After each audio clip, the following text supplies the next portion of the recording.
abandon all hope, ye who enter here.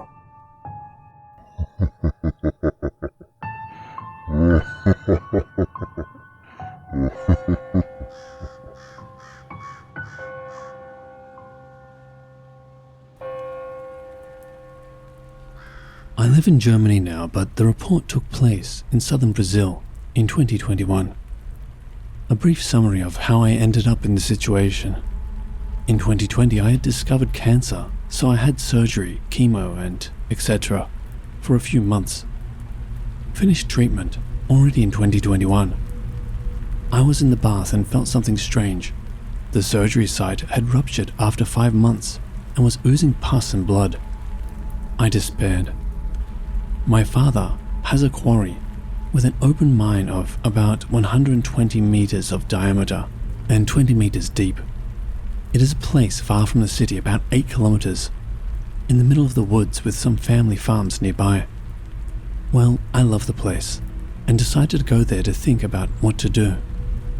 I was afraid to restart the treatment, afraid that maybe the cancer had come back with a vengeance. There is the place where the crushing plant used to be, exactly where the trucks unloaded to the grinder.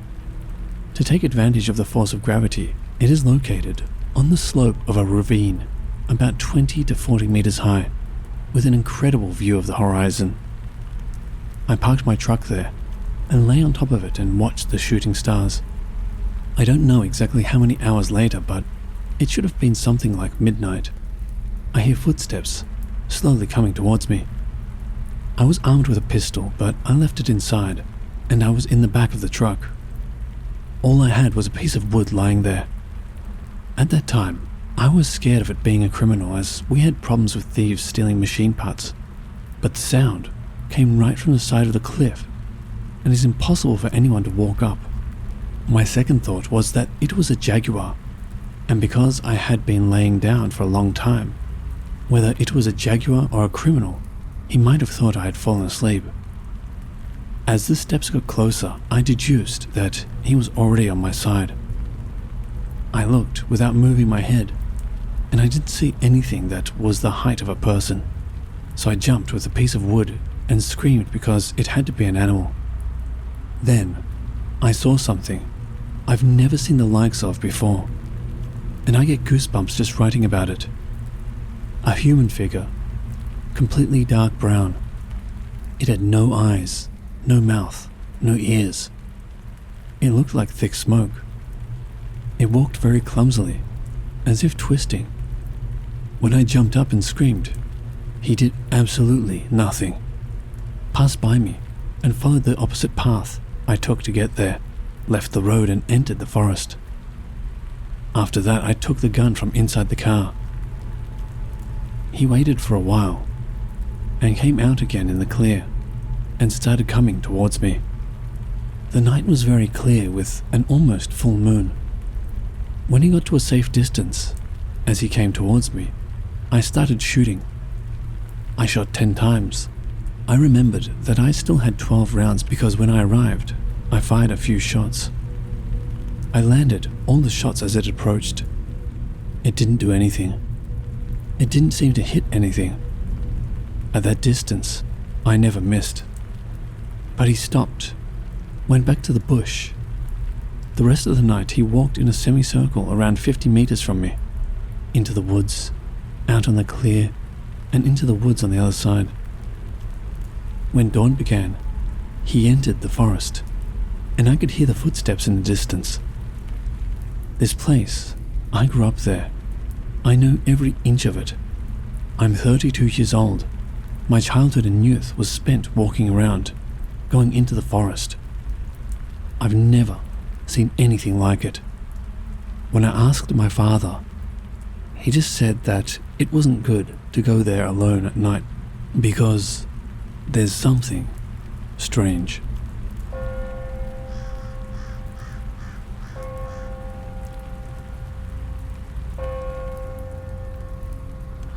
This story happened a few years back, but now that I found the subreddit and a proper place to post it, I'm going to share it here. So let's kick it back to around 6 years ago, and I am around 11 years old. I sleep with my door closed to my room all the time because I don't like my dog jumping on my bed at midnight, scaring the daylights out of me, no matter how much I love her. But that month, my door would begin rattling as I lay in bed, like something was trying to grab onto the knob or push the door open, but just wasn't strong enough or able to get a good enough grip, and would just make my door kind of rattle back and forth. It would go on for a short bit, but eventually, it would subside after a maximum of probably 2 minutes of rattling, leaving me sitting there thinking, what the hell? Trying to force myself back to sleep. This was going on for several nights in a row. I bet there were more happenings that I managed to sleep through, but I always remembered waking up to the noise and just staring at the door as it did its thing. So eventually, I get sick of all this nonsense and suspect it's my dog leaning and pressing against my door, trying to get inside. I decided it was better to know that it's her than being in fear wondering and that I was losing sleep. I still get chills just typing this out. The story is the biggest reason I still sleep with a nightlight and believe in ghosts. So that night, it's pretty standard bedtime procedure. Brush teeth, make bed, crawl in, nighty-night. And I sleep for a good few hours before I suddenly wake up to a voice whispering in the night. It's some real cryptic horror movie bullshit, kind of like the whispering at the end of the Gravity Falls theme song. Just kind of sit there listening to it and start to look around the room, and then towards my open door. There he is, standing there in the doorway, a shadow, a silhouette of a very tall man, standing there in the doorway that was darker than the darkness around him. Very easy to distinguish just standing there, outside. I have no idea what's going on. I just ask, "Dad?" And it stops. Dead silence for a good 3 seconds as me and it are just staring each other down. Then it leaves. It slides out the doorway to the left in a fluidness that isn't natural in any way, shape, or form. And just like that, it's gone. It's 3 a.m. Dead silent. Just me, my bed, and the night. It still scares the shit out of me to this day.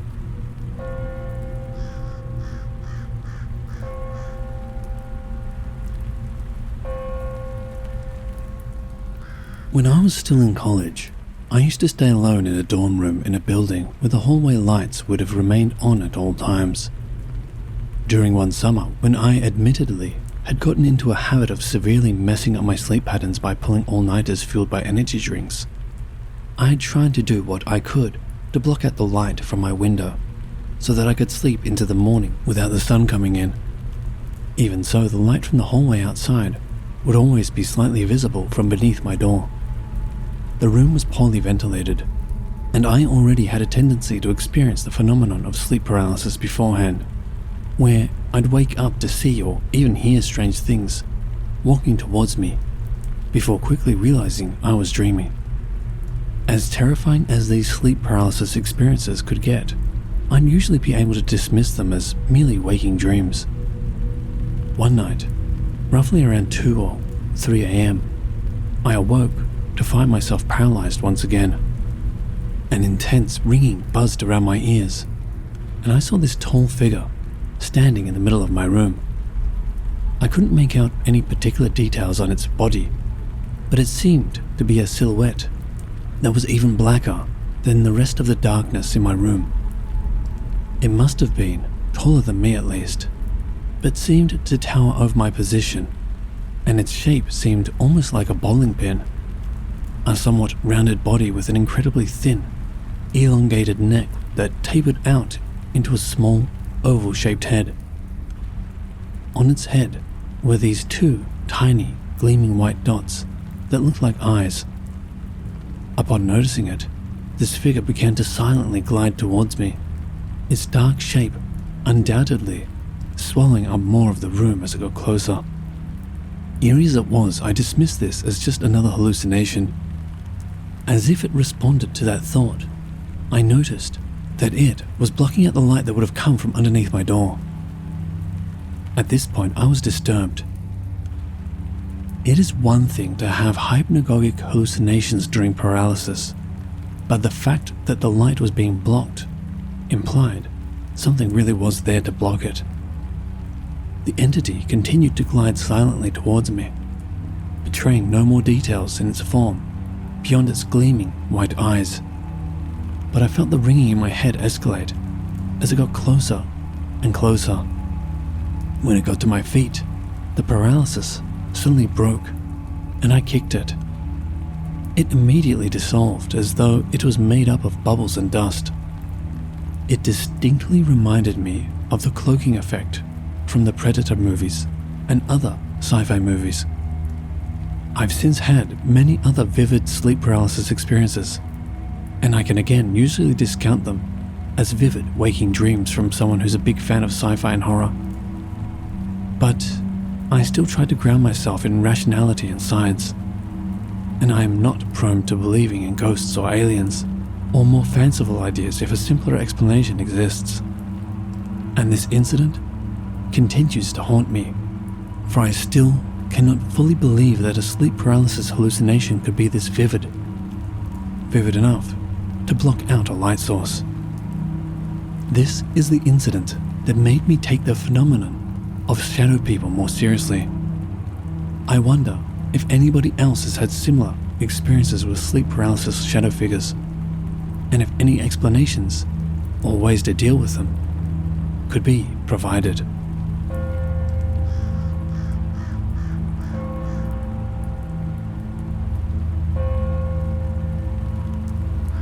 This happened when I was young, and it has disturbed me far worse than any other experience. When I was 10, my mum had just given birth to my brother. We lived in a small apartment, so this resulted in us moving to a rental home. The home was simple enough, a small brick house near some farmland in southern USA. It was neat because a Native American historical site was within walking distance. I was excited about the move. The first few weeks in the house were normal enough. My stepdad got a new work schedule, so we had to change sleeping arrangements. Before, we would all just sort of watch TV and pass out whenever. His new schedule was getting to work by 4 a.m, so that meant lights out early. I remember being upset that all the lights had to be out early, and I could not fall asleep at that time. Lying awake in pure darkness, I had a feeling of fear coming over me. Next thing I know, I was on the ceiling, looking down at my body. I stayed up there, paralyzed for a few minutes. I will never forget it. Still to this day, 20 plus years later, this is the only time an out-of-body experience has ever happened to me. Of course, I told my mum I was terrified. She says nightmare, but I was not asleep. I remember being tired at school because I stayed awake and turned my closet light on all night until my stepdad woke up. I did not sleep. The next day after school, I fell asleep for a long nap. Pretty much the only time I would get any rest for the next few nights. When the lights out came the next night, I did not sleep. I kept thinking about the ceiling experience. My bedroom was connected to a large open den and hallway where my baby brother's crib was located. This den also had a sliding door to the backyard. I had my door cracked halfway, and as I turned my attention from the ceiling to the door, that's when it started to happen.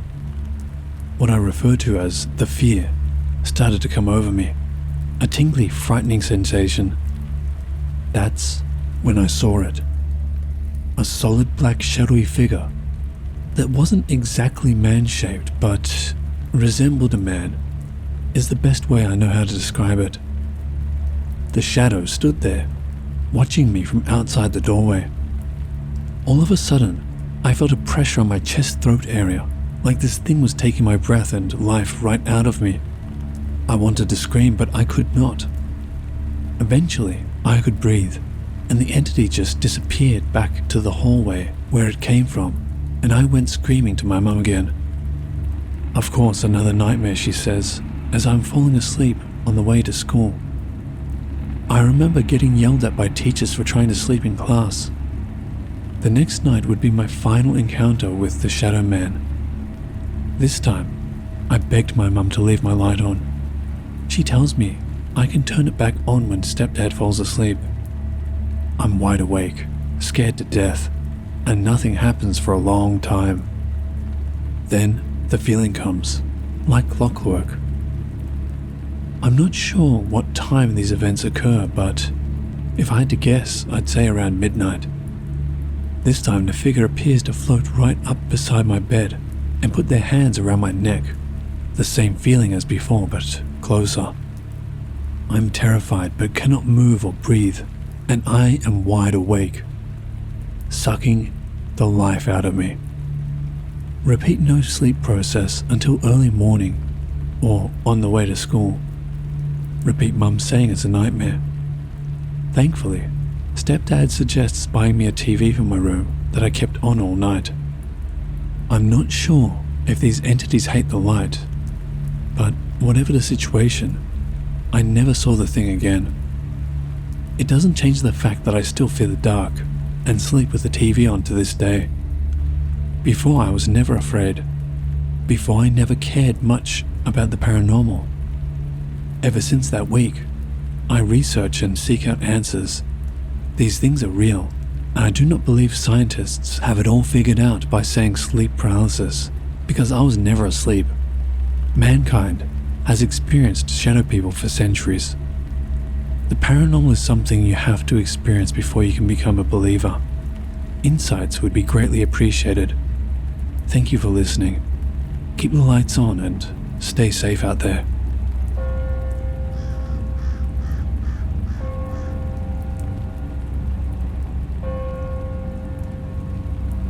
This is a story from when I was about 6 or 7. One of my old neighbors used to babysit some kids my age on the summers. Since they were about my age, I would always go over there to see them. My neighbor's house is right on the edge of a small forested area, and there are tons of trees and areas to hide in. There was also a small path cutting right through the wooded area, so sometimes people would go through my neighbor's backyard to get to it. One time, I was playing with my friends in the neighbor's yard when I looked over at one of the trees. I saw a dark black figure standing right beside it. The figure was pitch black. No facial features, no clothes, nothing. And he wasn't like see-through like a shadow is.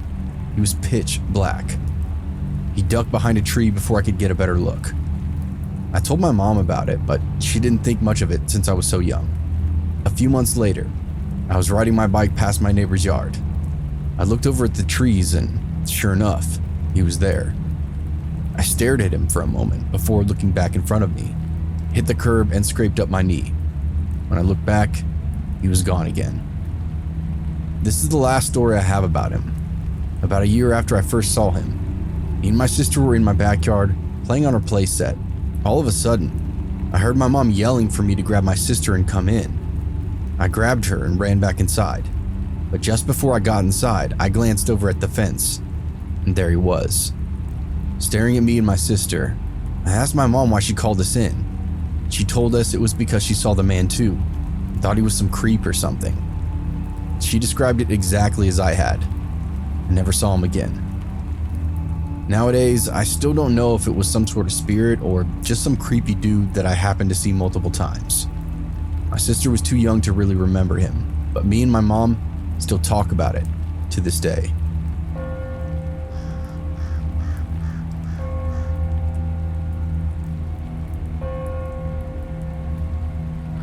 It was a sunny day outside when my dad and his 3 brothers went to visit their grandfather. His house had a small apple orchard in the backyard. You could still see the apple trees to this day. Although the last time and the first time I had seen his grandpa's house, the trees were dead and twisted. My dad and his brothers sat at a small table in their kitchen while their parents spoke with the other adults in the living room. They were clicking away at viewfinders, holding their viewfinder up to the light emitted from the kitchen window. Their grandfather came into the kitchen and asked, "Would you kids like some apples?" My dad enthusiastically said yes, along with his brothers.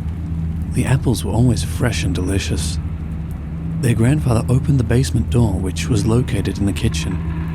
The door closed behind him, and they could hear his footsteps walking down the stairs. They continued to click away at their viewfinders. Eventually, one of the brothers noticed that it had been a while since their grandfather went down into the basement, around 30 minutes ago. they decided to go down and make sure everything was alright. My dad walked over to the basement door and opened it. He took one step down past the door. As his foot hit the first step, he heard a roaring deep laughter.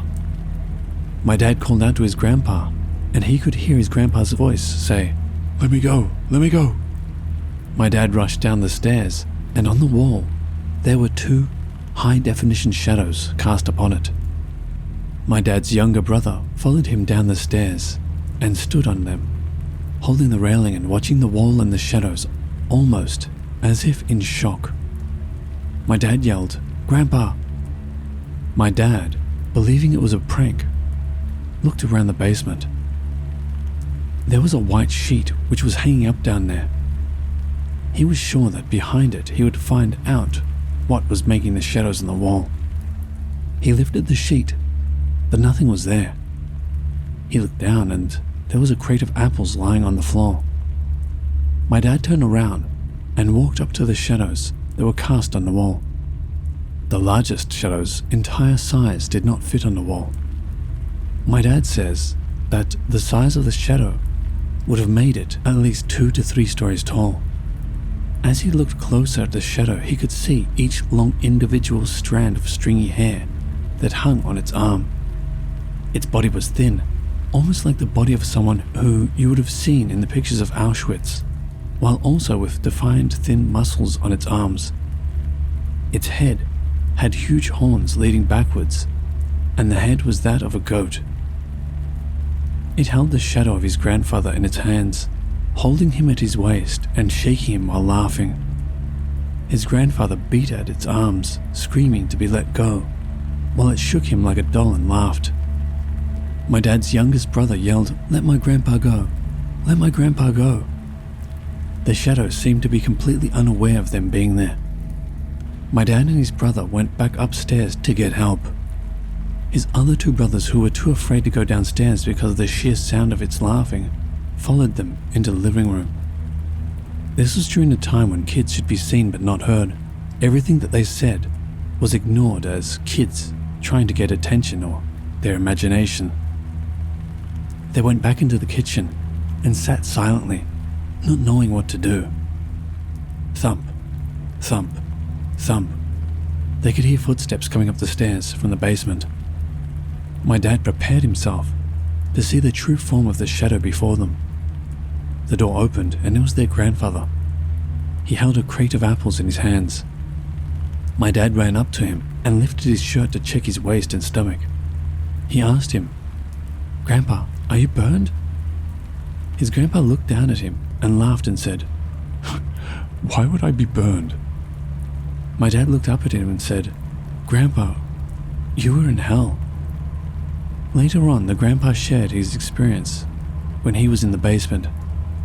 He went downstairs to grab an apple crate. He thought he heard my dad's voice clearly yell, "Grandpa," so he turned around for a moment to see if he was there with him.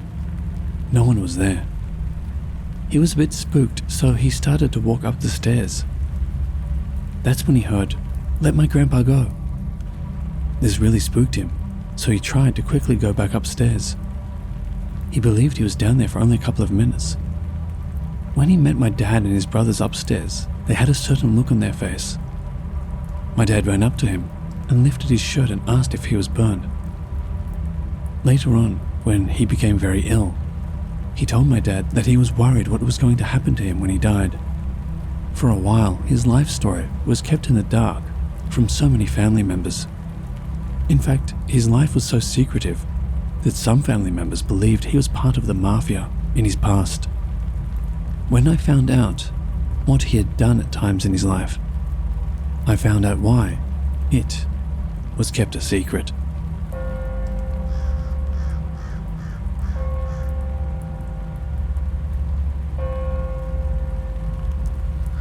There is a house in downtown Ventura that is reportedly very haunted. It's a huge old house. My sister met a woman who used to live there.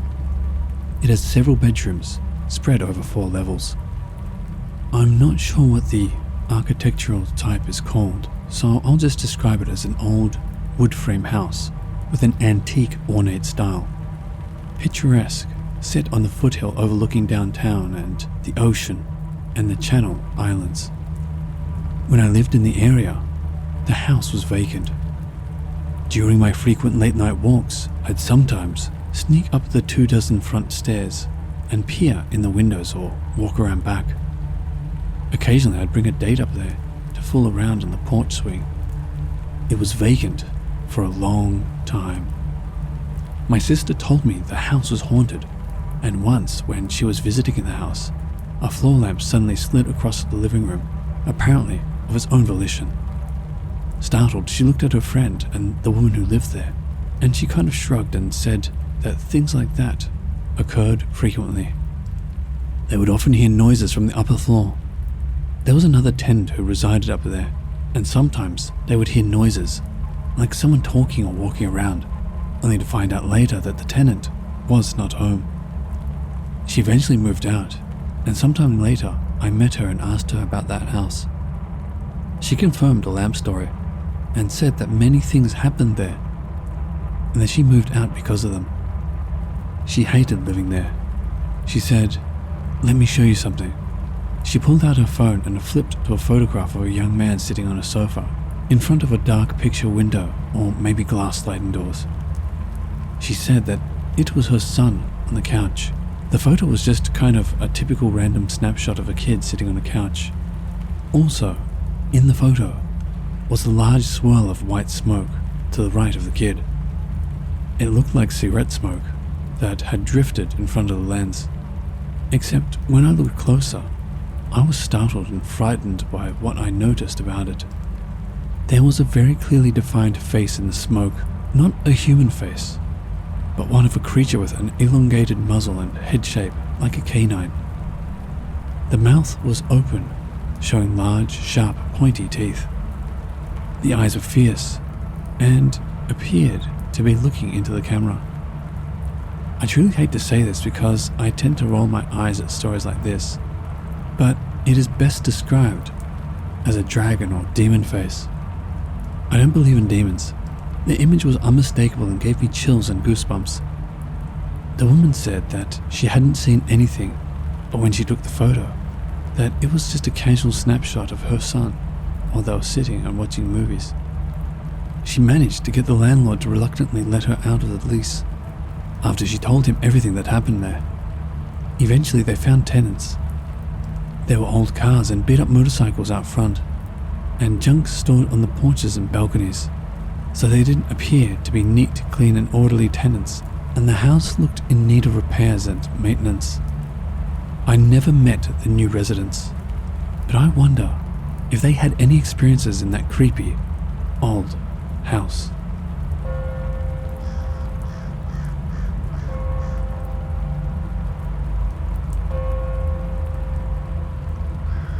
I had a long talk with my dad last night about the house I grew up in. I lived there from about age 6 to 15. I'm 21 now. Apparently the previous owner was a recluse and mentally ill. He chose to end his life with a shotgun in my bedroom, next to the window. There's a bleached spot there on the hardwood floor that I had always covered up with a chair. His brother would check on him periodically, but this time he didn't for about 3 weeks. Then came over and found him dead. My dad found this out after we moved in. He said a police officer came up to him when he was doing yard work and said, "Don't let the history of this place scare you. It's a beautiful property." And my dad was like, "What?" Needless to say, I'm creeped out. I don't remember ever feeling unsafe in the house, but the lock on my door had locked itself numerous times during the first year we lived there. I vividly remember being locked inside there with my friend one day, and firefighters had to come and pull us out the window. After that, my father just straight up took the doorknob off, so I had no doorknob growing up. There were also crosses above my sister and I's door that I never really questioned, but apparently my dad had a priest come over and bless the doorway. This affected my dad a lot. One day he was doing roof work on a ladder right outside my window, perfectly in control, when the ladder folded and slipped sideways and he fell 10 feet and almost died. And when my parents got divorced and my mum took my sister and I to live elsewhere, my dad lived there alone for 2 years. He said it got so disturbing he finally had to move. He said that when he came home from work at night through the basement, it would reek of smoke. The man was a smoker when alive. The scent was so strong, he was convinced on several occasions that someone had broken in. But then my dad would go upstairs and come back down as a test, and the smell would be gone. I'm just a little spooked finding out that I lived in a room where this had happened, especially since I had my own attempt in that same room. Just kind of a mind blow. Does anyone else have positive stories of this kind of spirit moving on after or something like that? I'm having a hard time processing all of this and really hope that the man is at rest now.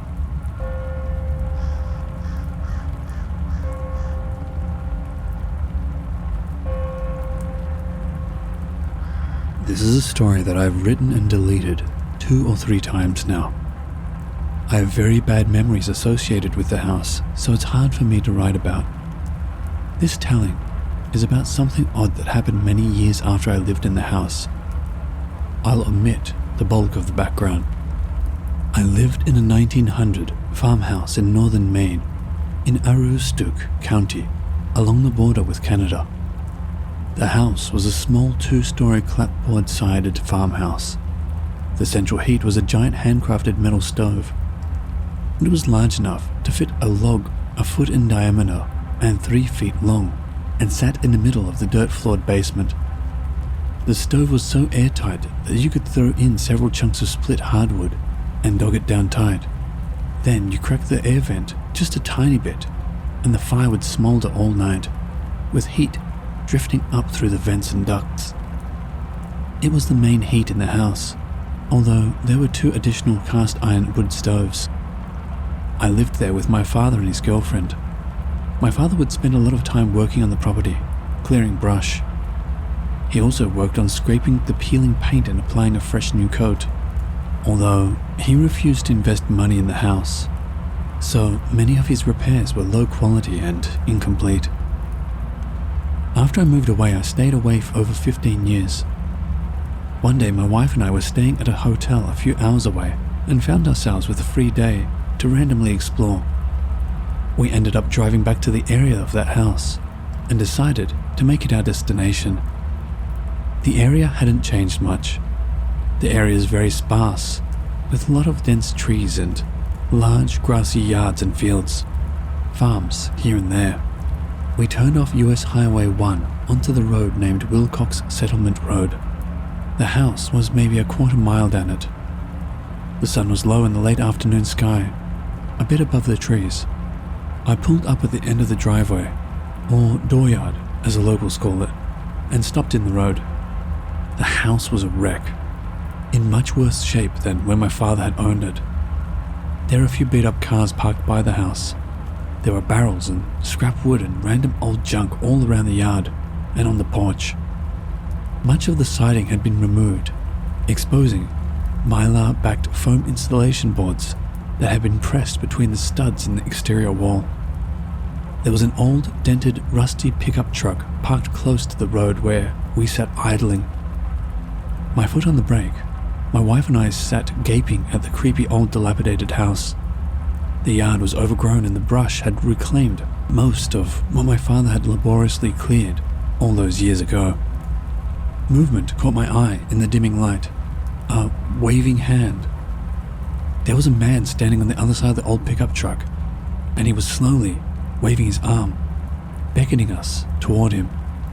He was a large, overweight man, late 30s to mid-40s, dressed in a dirty work coat. His mouth was open in a gap-toothed smile, and he stood there, still except for his upraised right arm, slowly beckoning us to pull into the driveway. I was frightened. First of all, we didn't see him initially, so it caught us off guard to have him standing as close as he was. Secondly, the way he stood there, watching us, beckoning, reminded me of a scene from a backwoods horror film. The man's smile seemed to be a cunning veneer of harmlessness, belied by a bleary, cold glint of greed or worse. I instinctively floored the accelerator and sped away. I hate that house. It was a very bad place. I felt like it was stained with bleak sadness, fear, and loneliness.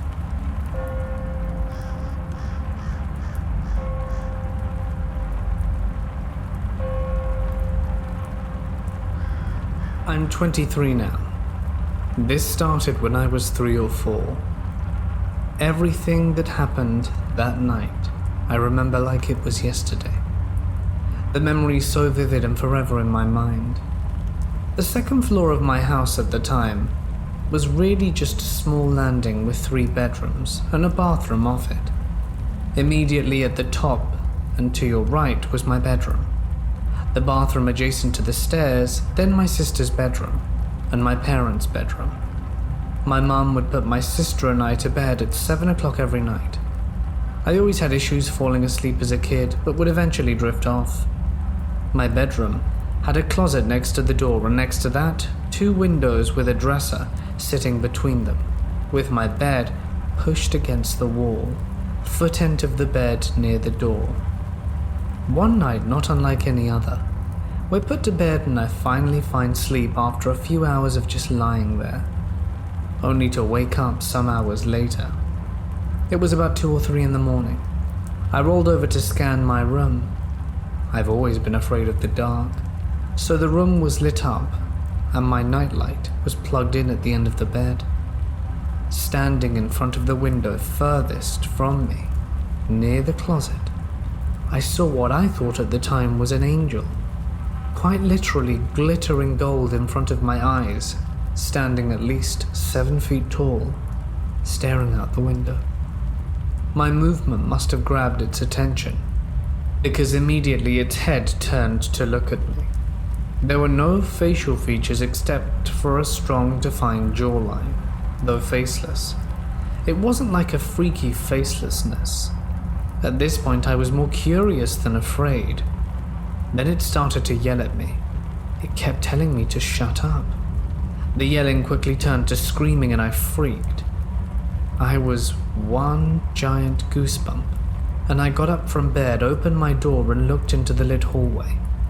My parents always left that light on at night in case my sister or I needed something or got scared in the middle of the night. Almost in slow motion, I noticed the air felt too still. Something was off.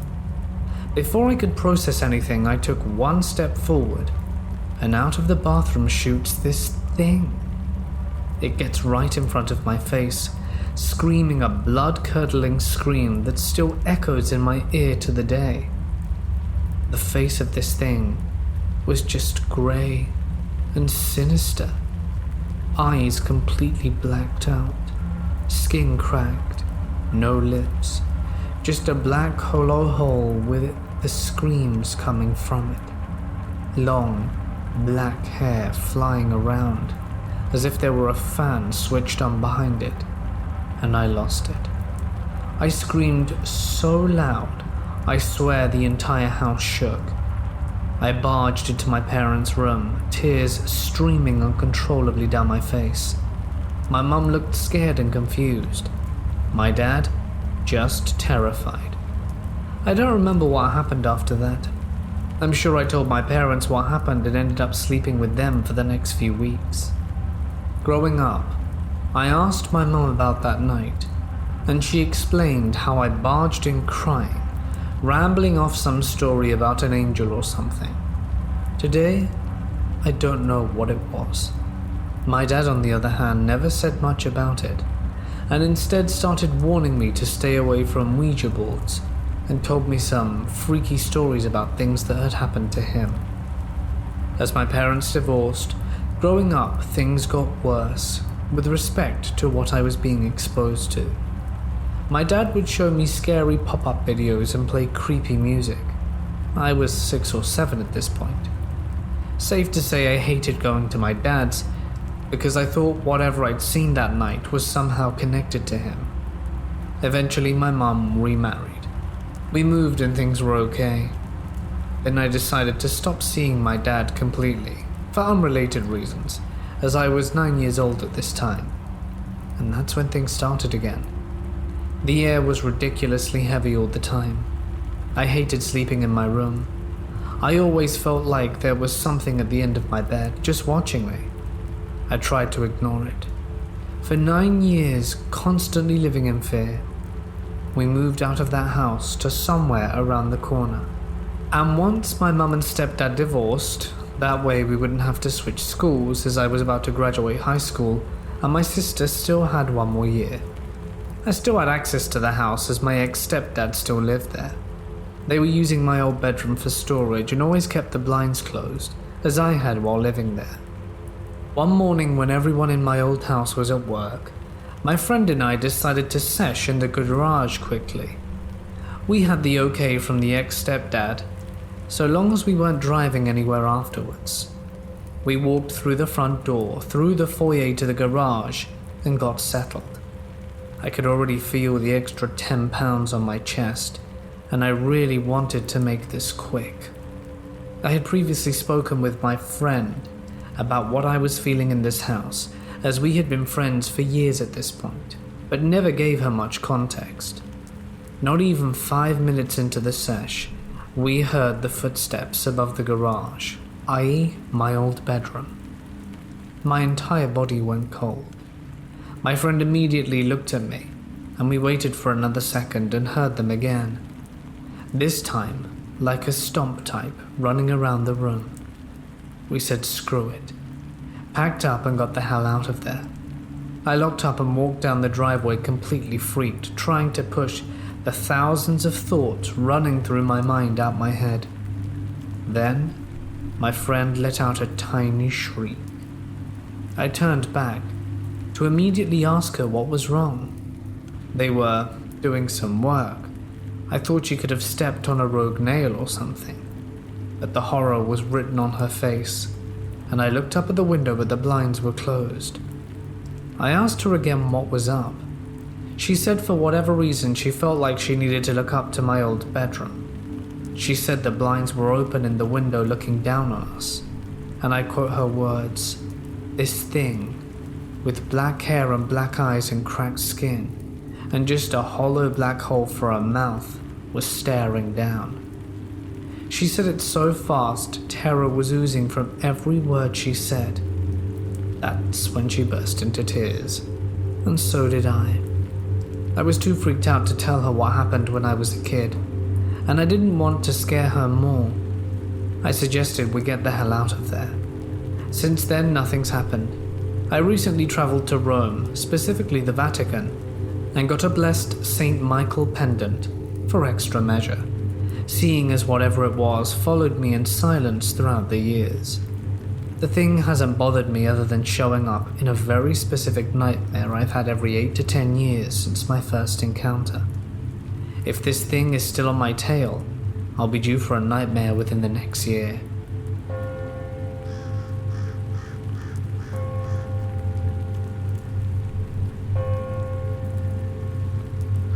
I'll start this off with a little bit of backstory and important information.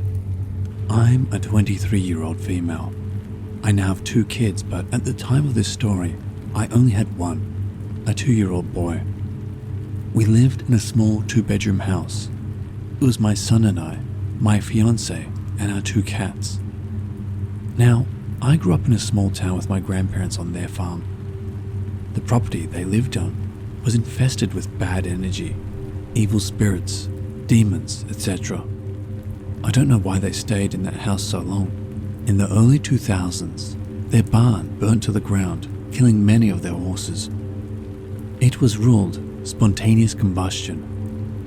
It was assumed that there was some tightly baled hay that must have had bits of moisture in the middle and caused the fire.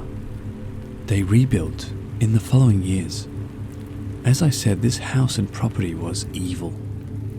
Shadow figures, horrible nightmares, weird animal deaths, and so much more. I got out as soon as I could, and years later I ended up in the house that this story takes place in. It was the summer of 2019. We had just bought a pool for our backyard, and we were so excited to use it. We filled it up that day, and got a text from my grandparents later on, letting me know that they were moving about 6 hours away, and that the nice California king-size Tempur-Pedic bed from the guest room was up for grabs. I told them I'd love it, and so we went to grab it, totally interrupting our swimming plans, but that was okay. Bringing something from that house into mine was the worst mistake I ever made. That night we woke up to my 2-year-old son screaming from his room. We ran in to find him sitting up in his bed, pointing to the front of his room. That's where we found a puddle. A 3-foot by 2-foot puddle of water on his floor. It was summer. There was no rain, but we checked the roof and walls anyways for any type of leak. There was none. We checked him to make sure he didn't pee. He didn't. I smelt it. Gross, I know. It wasn't cat pee. There was absolutely no explanation. He slept in our room that night. The next morning we seen our bathroom sink was clogged. My fiancé turned off the main water line under the sink so that no one could turn the water on, causing an accidental flood. A couple of hours later we headed to the store to get stuff to unclog it. When we got back home, I seen water coming from the bathroom, flooding the hallway. Both sink handles were turned on and water was pouring from the sink. We checked our security system. There's no way somebody broke in. That's when I started freaking out. I didn't even understand why all of a sudden this stuff was happening. Fast forward a couple of days later, we're headed out to the pool finally. As my son heads towards the outdoor, he looks up in the corner of the ceiling, immediately drops to his knees and covers his eyes and starts screaming. He told my fiancé he saw a dead girl crawling on the ceiling. I flipped, and we left the house for the day. 3 days later, we had some friends over. We were drinking and hanging out. My friend had an air mattress on my son's bedroom floor, and we decided we needed to head to bed. All the lights and TVs were off. 15 minutes later, the TV turns on, and the song Drowning by Kodak, I think, starts playing. Listen to it if you haven't. The first 30-ish seconds are what played. I went out to turn it off and the remote was dead. So no, a cat didn't step on it. Nothing. I started putting pieces together. I called a medium and she told us to take the pool down immediately. That either something was trying to warn us that something bad was going to happen at the pool, or something was going to try and drown my son or pets in it. I still have chills telling this story. She also said, I'm sensing you guys just brought something into your home and there is evil attached to it. You need to get rid of it. Now. That's when it hit me. The bed. We bought a travel trailer and moved a month and a half later. My son, now 6, still remembers the girl he saw.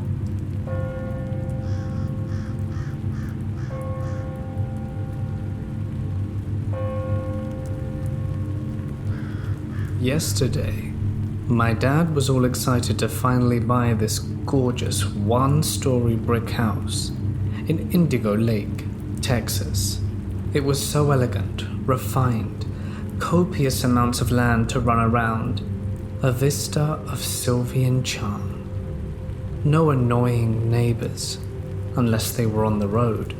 We brought all of our belongings and finally came face to face with what was going to be a beautiful nightmare.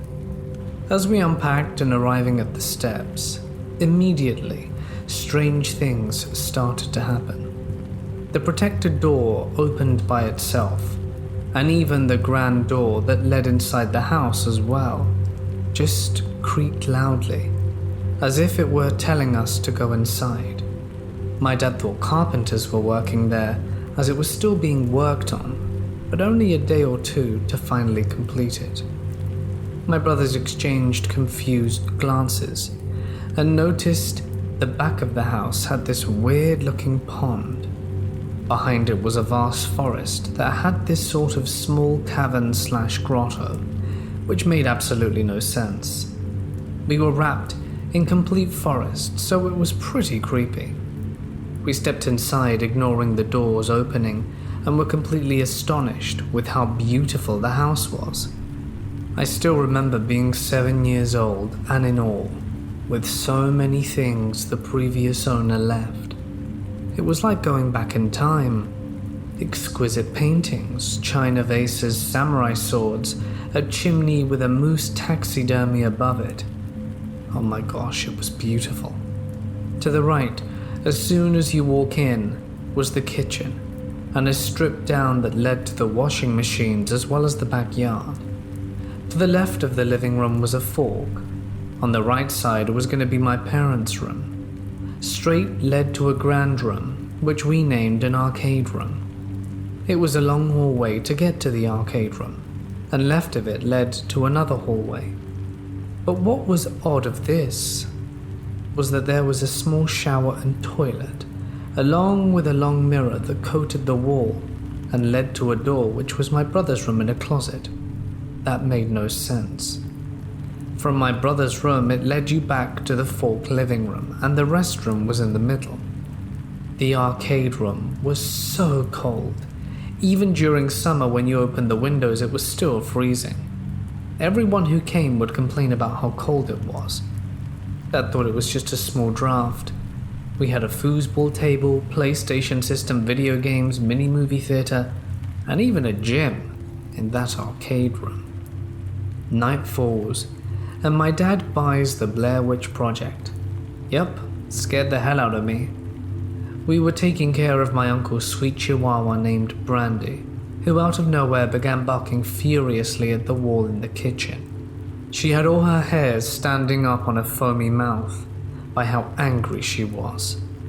I grabbed her and put her in the washing room where she just whined.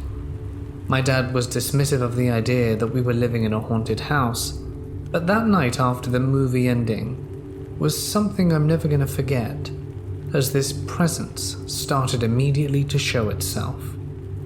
I made the decision to sleep in my parents' room for a while.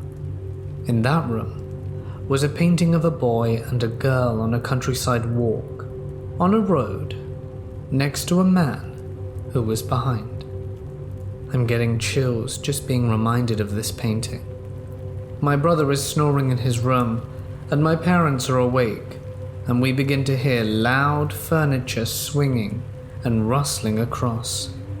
The nails are scratching the walls, and these sort of chain noises are coming from the attic with a ch-ch, as if someone was calling a dog.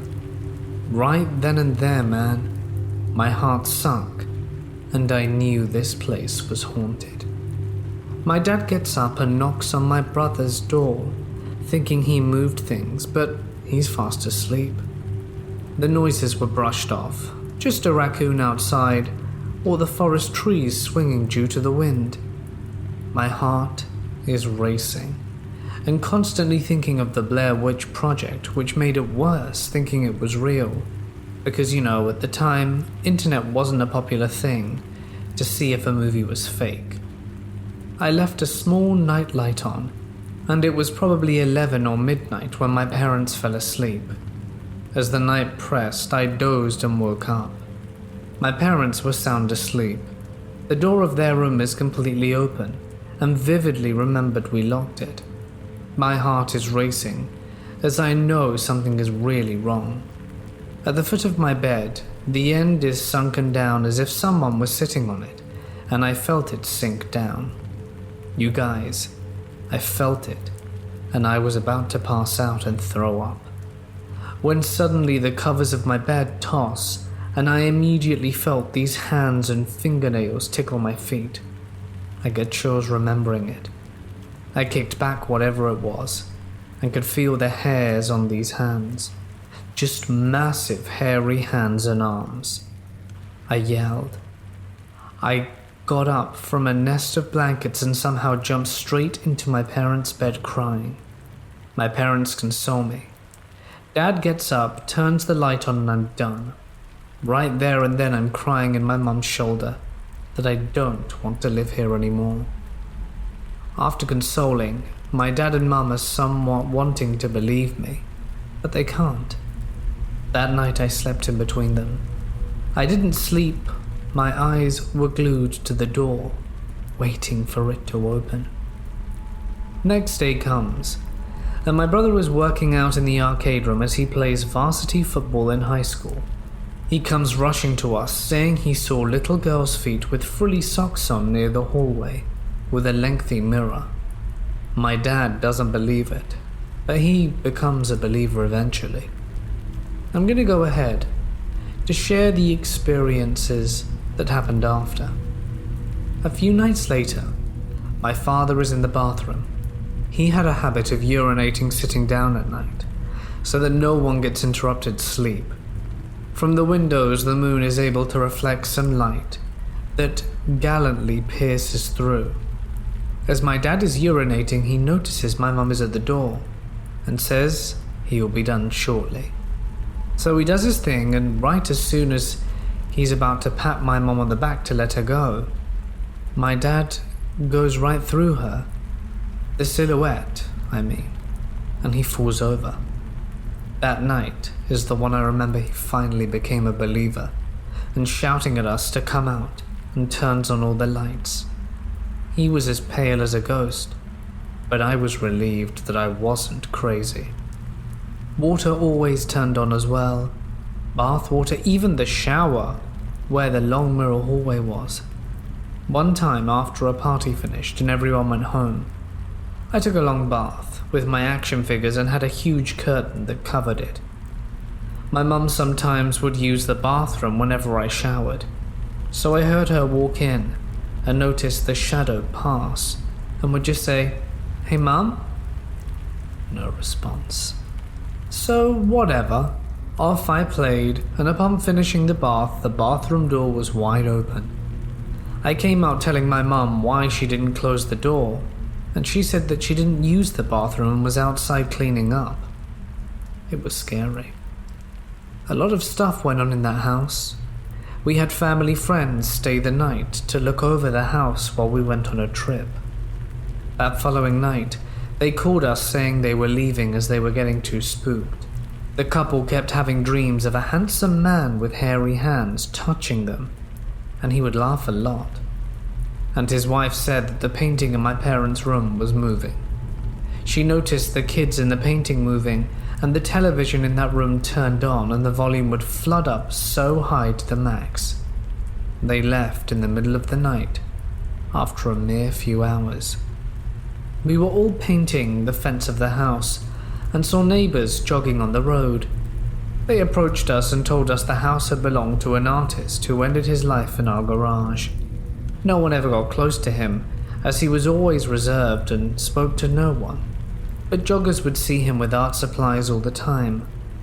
No one ever knew who the girl that my brother saw was.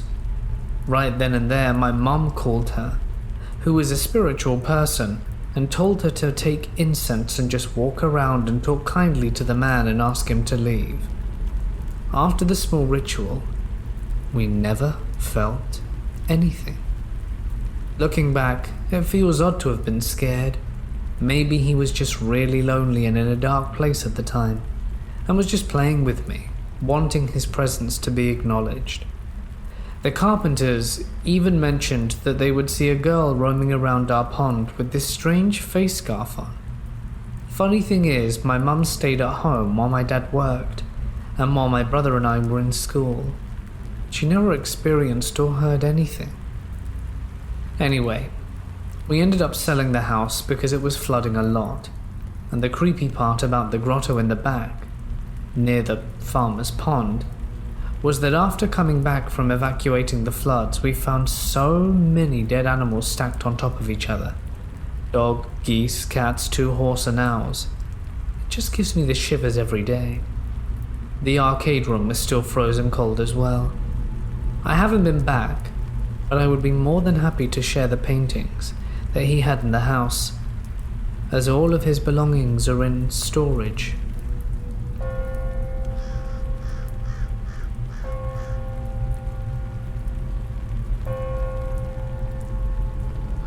been sharing this true story with friends for years. Always been told it's interesting. I thought I'd share it here. So I've never been the kind of person to believe in ghosts. I'm a non-religious guy, but I've seen some odd things in my 26 years. But nothing to convince me 100% that the paranormal is legit. However, I have one interesting experience that tends to get interest and honestly has made me question my stance on the paranormal ever since.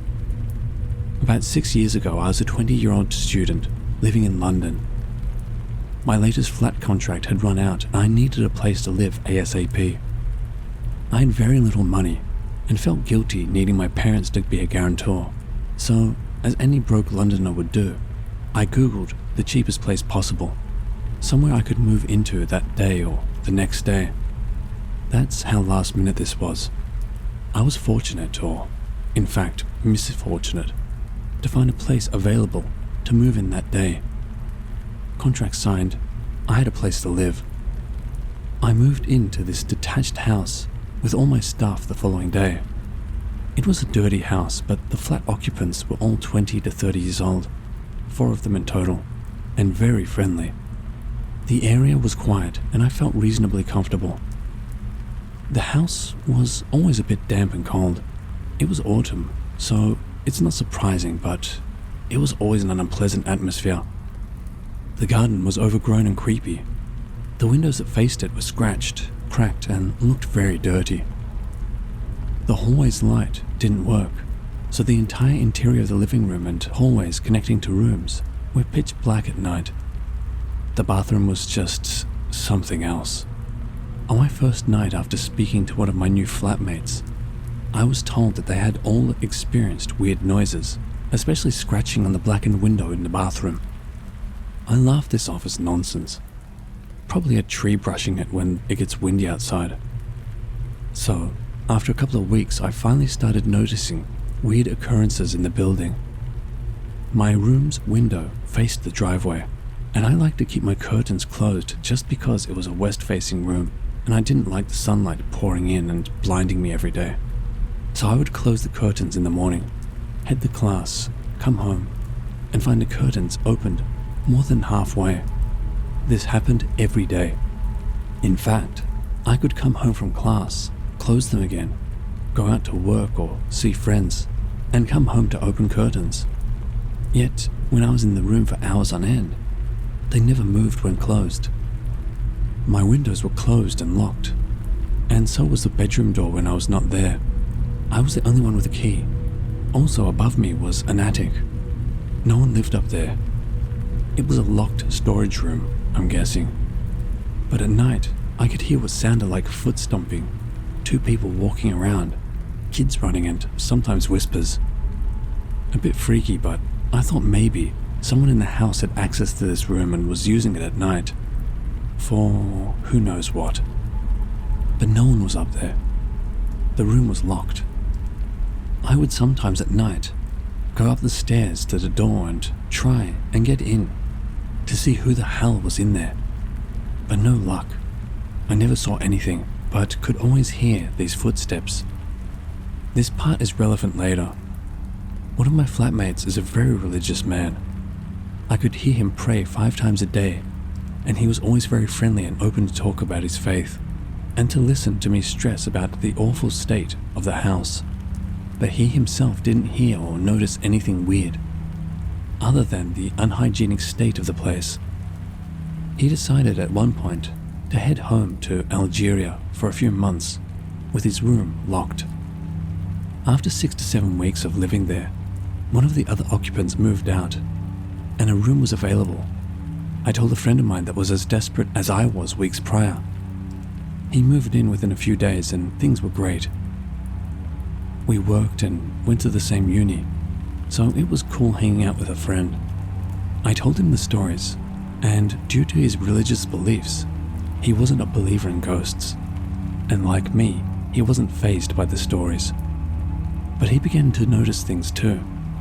The same stomping noise upstairs, the scratching windows, my curtains opening on their own. He felt like he was being watched all the time. He noticed the shed in the garden had a broken panel and could easily imagine someone being inside sometimes watching us in the kitchen when we made our food. Routine pest control opened the shed during a visit one day and found half a dozen dead rats and a pile of hollowed out bees in there. Creepy, but no monsters. My friend and I were eating dinner after work in the kitchen one night. I was facing him and the door to the hallway, whilst he was facing myself and the sliding glass door that gave access to the overgrown jungle garden behind. I remember seeing him turn pale, jump to his feet and ask me in a very frightened tone, "Can you come to my room?" I laughed and asked why. He said, "Seriously, can you please just come to my room? Please, it's not a joke." Then he bolted to his room, like he was running away. I finished my sandwich with the last bite. Didn't even think to turn around to see what he was so spooked about. Got to his room, he locked the door, sat on the bed and turned on his PlayStation. After a few minutes he calmed down, and as he started playing, he told me he saw something in the garden. A woman in a white dress. She walked across the garden half a meter from the glass. She almost floated past, and then she vanished. He kept saying, "We have to leave. We have to leave." And that noises were one thing, but when you see something, everything changes. My room scared him and everyone else the most. Another flatmate told us that they thought they'd seen me in my room peering at them in the driveway through a 20-centimeter gap in my curtains one night. They said they saw a shape of a person's head, but I wasn't there that night, or on any of those occasions mentioned, and I certainly don't peer at people through my window. 2 nights after the kitchen incident, I'm woken up at around 3 or 4 in the morning. My friend is banging on my door, and in the pitch blackness of the hallway, I open it, and he comes in shaking with fear, saying his bed was vibrating and moving, and that he can't stay here any longer. The next day he speaks to a friend who has a place to stay, so packs up most of his stuff and is gone. Within a few days, another person left. A little creeped out, but mostly annoyed with the poor state of the house. At this point, we, the last remaining occupants, are all looking for alternative living arrangements. Remember the religious guy that went back to Algeria? He's been gone for months now and hasn't returned. The landlord makes a visit one day, and as he has the spare key, decides to inspect the room to make sure all is okay. So he opens it up and we go in. Wow, his room was amazing. It was warm, cozy, no damp or cold. It was honestly like a different house. It was nice. I had decided to move in with my partner, who had avoided this house the entire time that I'd lived there, maybe visiting once or twice. She hated it, hated being there, and always felt uncomfortable. In my last night, I again heard weird noises, but this time in the hall. I was aware that I was home alone that night, as the only other flatmate left was on holiday. It was, as was always, very dark when I opened the door. No one there. I walked into the living room, and the window in the back that faced the side of the house was making weird scratching noises. I needed to use the bathroom, and as a necessity, I had to carry a torch to do the job during these hours. I walked into the bathroom, did my business, and as I'm zipping my shorts, my torch briefly shines over the window. I, for some reason, looked, as if expecting to see something. I didn't.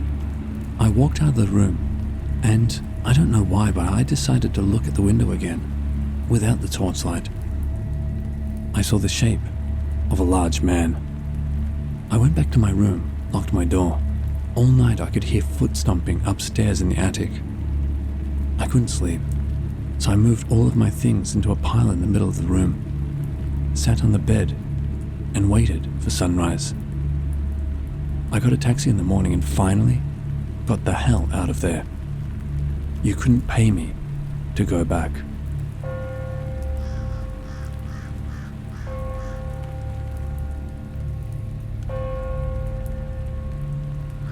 I live lived in southern Delaware, about 13 years in a pretty woodsy area.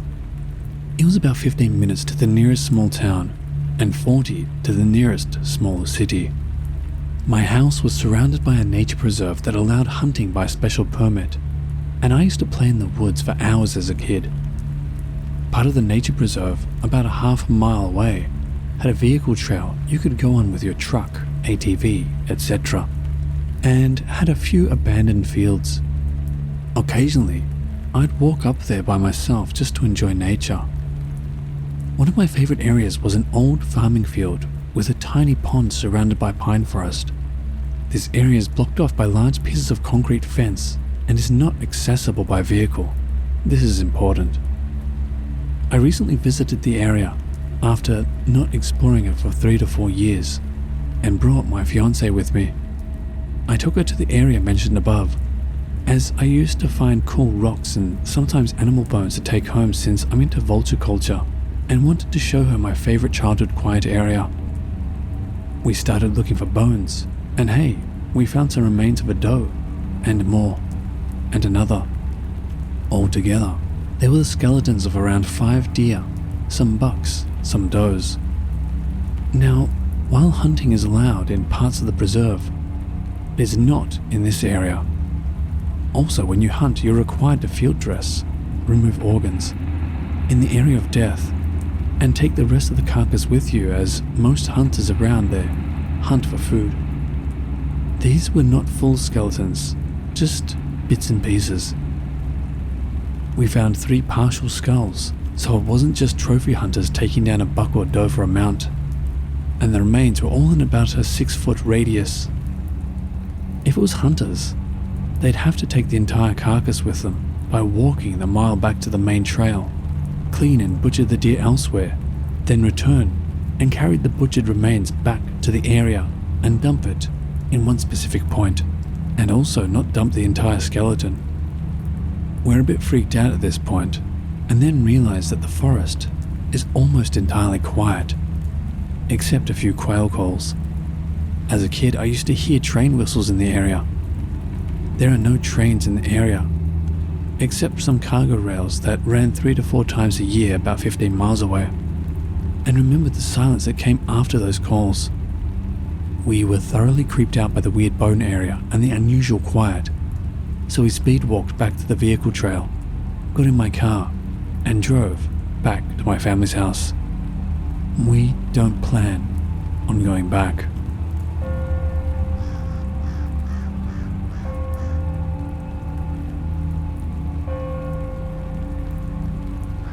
My wife, sister and I are all avid backpackers. We spend a lot of time in the outdoors. But back in 2018-ish, we decided to do pull-up camping with stargazing in Colorado as the main goal. We're from the Midwest. We used a light pollution map to find a remote camping area in San Juan National Forest and planned to hike during the day and stargaze at night. The first day and night, the stars and trails were amazing, and we were all super stoked to be in the mountains and away from flat land. It was the clearest I have ever seen the Milky Way galaxy, and it was phenomenal. After the first night, we all got up early and decided to do another hike, this time following a small dirt road through the mountains. We all were having a great time, and there was nothing but positive vibes. I mentioned that our hike felt more like a walk since we were on a road, so we all agreed to take the first proper trail we came across. We had a GPS unit, map, and compass, so we weren't worried about getting lost. We finally came across a trail that ran perpendicular to the road and had a slight gradient running down the mountain. Staying true to our word, we all agreed to see where it went and turned onto the trail. As soon as we left the road and stepped onto the trail, I had an unprovoked and overwhelming feeling of doom come over me. Suddenly, my excitement left me, and I felt, almost instinctually, that I would be in serious danger if I went down this trail.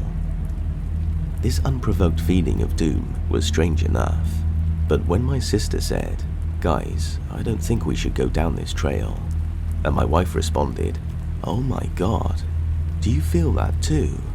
I lost it. We quickly returned to the road and continued our walk. We all agreed we had the same unprovoked sensation once we stepped onto the trail, and could not come up with a logical explanation.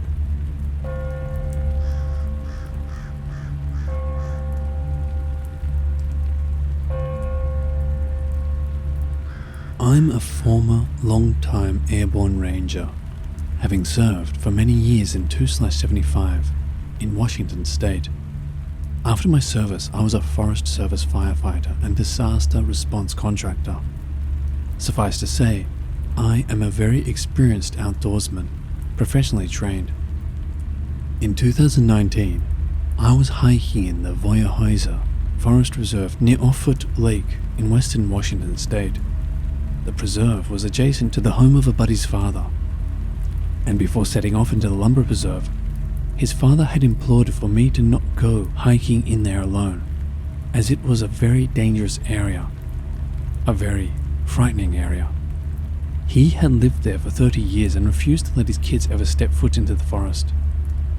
Being a young, confident ranger, I laughed off his superstition and headed out into the virgin forest. It was an unusually hot and humid day in late spring, and I was armed with a Glock 19 9mm pistol and feeling very capable and competent. I had made it about 3 miles into the forest and came to a massive bowl section of perfectly manicured pine forest with no undergrowth. Just tan spruce pine needle bed as far as the eye could see. It looked like I was stepping down into a forest bowl the size of a modern football stadium. I got about halfway down into the bowl, and literally every sound in the forest became totally, deafeningly silent. All in an instant. It was as though I had stepped into a soundproof studio room in one step. No bugs, no wind, no ambient sound, nothing. By this time, I had been to combat twice and graduated Ranger School and was a pretty salty individual. But I am not ashamed to admit I was overcome with a feeling of fear, dread, deep guttural paralyzing fear. I gathered myself together and turned around and practically ran the entire way back to Curtis's father's house, got into my truck and left, and never went back. I've spent years thinking about what happened in those woods, and to this day I have no answers. I was completely sober, fully aware of my surroundings, and in good spirits and health at the time of this incident, with no mental, physical, or psychological issues. I cannot say what the incident was caused by, but I have never been so deeply in fear in my life. Even thinking about it now, over a decade later, makes me feel uneasy, as though whatever was in that forest is still there. All this, I swear on my scroll, to be true.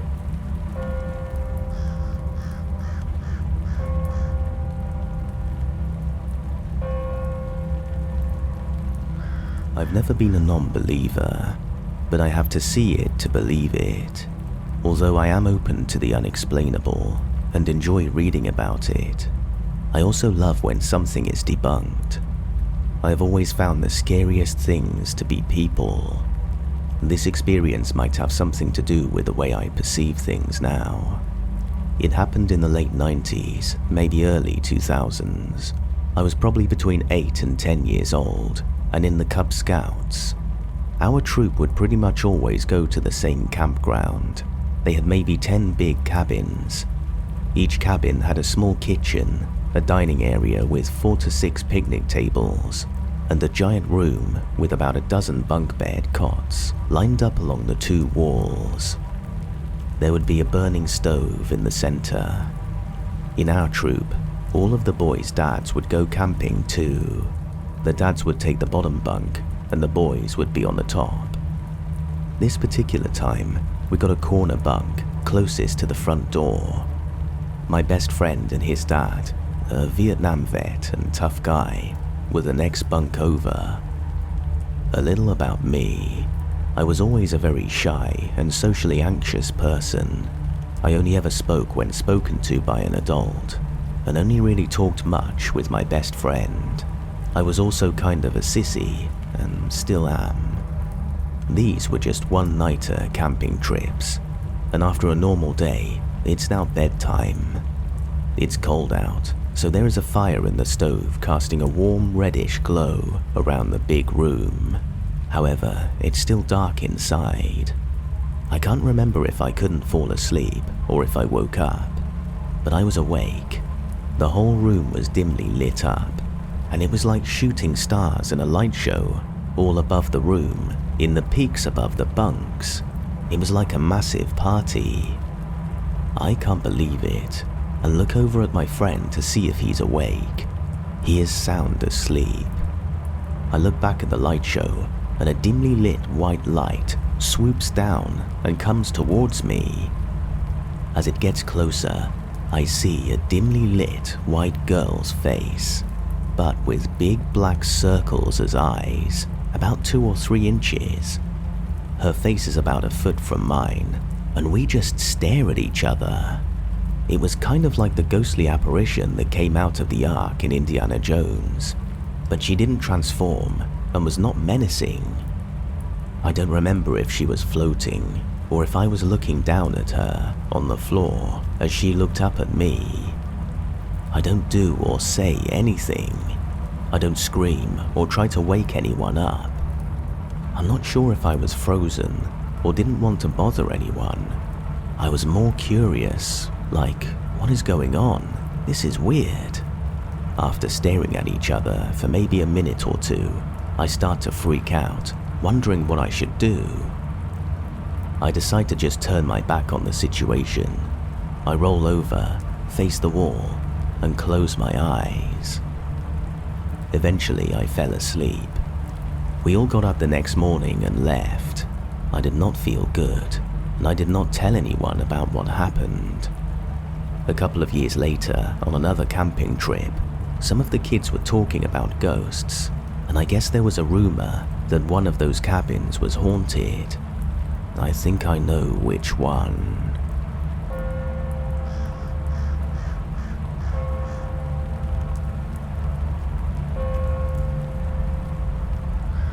First things first, English is not my main language and I'm on a cell phone, so I apologize in advance. I, 27 female, live in a small town in North Italy, a valley between our typical old mountains, round shapes covered in forest, not high. So, just behind my home, lots of hikes start. I always lived here, and I like mountains, plus I'm getting in shape so the terrain is ideal, especially because I'm really familiar with it. So last summer, I was walking my usual route when I thought I could try to have a short hike before sunset and took a different route. Now, I don't know if you're familiar with Italian ground, but there aren't the big spaces and long distances typically of US, I imagine. Picture the average small town of 2,500 people. Starting from the bottom, after a 2 to 3 hour hike, you're on top of the mountain. And the route I took was about 30 minutes to arrive halfway up the mountain to a big Christian cross and a nice view. I was with my dog, a well-trained Spritz, a nice company with good instincts that I trust. He's a working dog more than a pet, despite his size. So we took the path and started making our way up, nice and relaxed, but active as we didn't have too much light left in the day. I just figured that if light went low, I'd just turn around and head home. No chances of getting lost. Woods immediately engulf us. Pretty dense, but it's the norm. Not even 15 minutes of walking and I'm paralyzed with this overwhelming sense of dread. The woods are completely silent. My skin crawls up just thinking about it. Even my dog stops, anxious. I just couldn't understand what was scaring me so much in the sudden silence. I couldn't move a muscle. I've read The Gift of Fear, and the only time I didn't listen to my gut, I lost my spleen in an accident. So, wide-eyed and hyper-alert, I forced myself to move and noped out of there. It was like my brain was screaming, if you stay here, you'll die. Walking back, I couldn't stop the urge to continuously look behind me. At some point, I was practically running, and I kept thinking that if I sprained an ankle there, I would die. The dog seemed relieved when we had turned back, and he kept looking behind too. When we finally made it out of the woods and back to the road, I felt a wave of relief and ran all the way back home due to all the adrenaline I had. To this day, I don't know what happened and I haven't gone back. Author's notes. We don't really have apex predators here. Recently there have been problems with some bears, but in different regions than mine, so I'm more prone to believe that maybe it was the presence of another person to scare me. The spleen comment refers to an incident I had in 2008 when I was 11 or 12 on horseback. That day, I just knew I should have absolutely avoided riding. I had a sense of dread, but as a young girl, I let my grandma convince me. She was the one paying for the lessons, and I went, ignoring my instinct for the first time, and I kept ignoring it through some other issues that ultimately led to the accident itself, like a domino effect. I was lucky to be alive. 8 hours of surgery and minus 1 spleen later.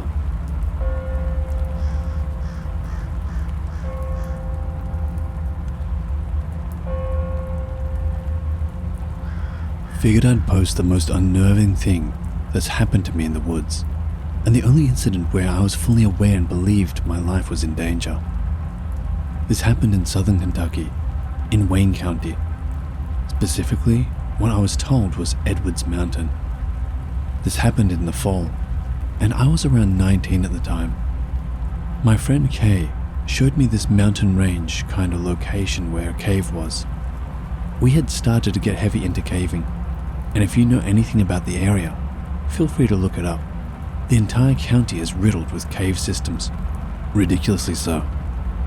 We used to keep a map of all the ones we found or could feasibly get to. Disclaimer that this is dangerous. Not much you can do to be disrespectful of the area, which you should be respectful and do it safely, but most country people dig the hell out of them, or use them as trash dumps anyways. Some of the caves I know of are very dangerous, and it's a miracle none of us were ever harmed. Also, there are toxic caves. This cave was kinda odd. It was a large cavern, but part of me hesitates to even call it a cave because it was kind of like a cliff overhang as well. But you could definitely walk inside to a central chamber that was bigger than most apartments, and there was a tunnel you could exit on the left-hand back area if you shimmy squeezed yourself through. It's not far off from the road at least. It's on a backcountry road, and there's a small gravel road you could turn off on. This road goes into the woods and banks up and left and keeps going. I've never seen what's at the end of it. Generally, you park at the bend, and the mouth is up an embankment. I've been here twice before with Kay, and never ran into other people. I never saw anything of note. We never really thoroughly explored the area either, which I wanted to do. I wanted to hike along the ridge to see if there were any other entrances. He was never interested because he thought the place was boring and had been there multiple times before since it was essentially in his neck of the woods. So another friend and I, Jay, are hanging out, and I've managed to get him onto the caving adventure hype train. So I suggest we go check this place out and walk along the ridge. We take his car, he brings his handgun. Jay was 23 at the time. We take his car and get to the gravel road, and as we're coming in, a small pickup truck is coming out. An older, haggy-looking woman is driving. Jay was driving a small car, so we couldn't get too far off the road, lest we get stuck. She wouldn't budge and let us around. Jay starts to get aggravated and cussing to himself, and she just mean mugs us. After a few minutes, she finally yields and pulls to the side enough to let us pass. At this point, I would like to note that, as far as I knew, no one lived back there, or at least, I was never told anyone did. And there were no signs of any kind posted about private property. The gravel road had no name. As far as we were concerned, it was perfectly fine to be there, and new people came up here often. Jay and I park the car at the bend and get out. We check out the main chamber, where there's an old fire, and start to walk around the ridge on the left-hand side. 3 things of note. We did find a sifter. Not unusual. People dig for arrowheads and pottery in this county all the time.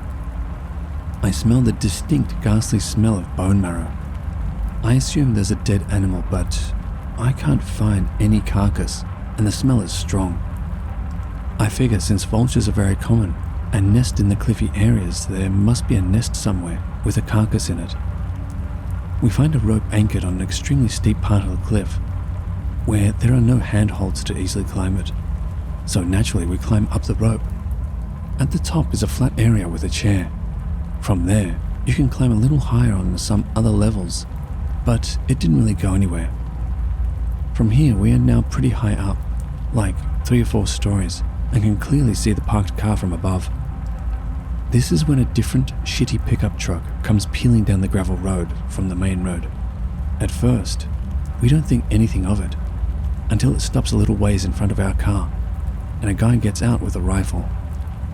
He walks down to our car and starts looking in the windows and surveys the surrounding area, luckily never looking up. At this point, we crouch and just watch. Then another guy in the truck steps out, also with a rifle, and shouts, Did you find them? I don't see them anywhere. Let's keep looking. He goes back to the truck, gets in, and they drive off up the road.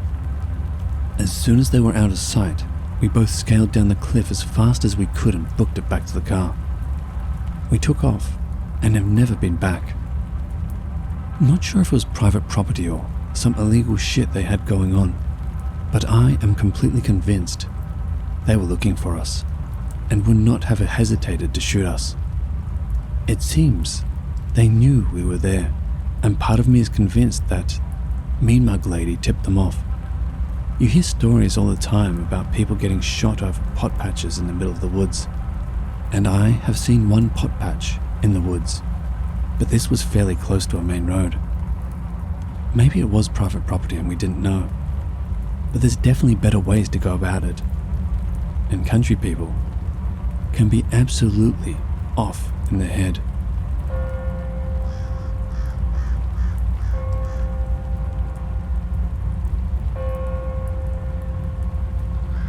This is a series of weird and creepy events that happened to me and my mates across the past week and a half, and all came to a head last night. So I'll preface this story with the fact that I'm traditionally not a very spiritual person. I've always been quite cynical about paranormal activity, and even though I know that there may be some things beyond our understanding, I've always believed that there's usually a very logical, scientific reason for most paranormal occurrences. Everyone in my friendship group also shared this view until what happened the other night. So my mates, my boyfriend and I, live on a uni residence which is surrounded by a dense Australian forest. I've been here for a year now and have enjoyed going on multiple bushwalks, both during the day and night. I grew up surrounded by bush. My high school was on 200 acres of bush, and I live on a country property in the middle of nowhere.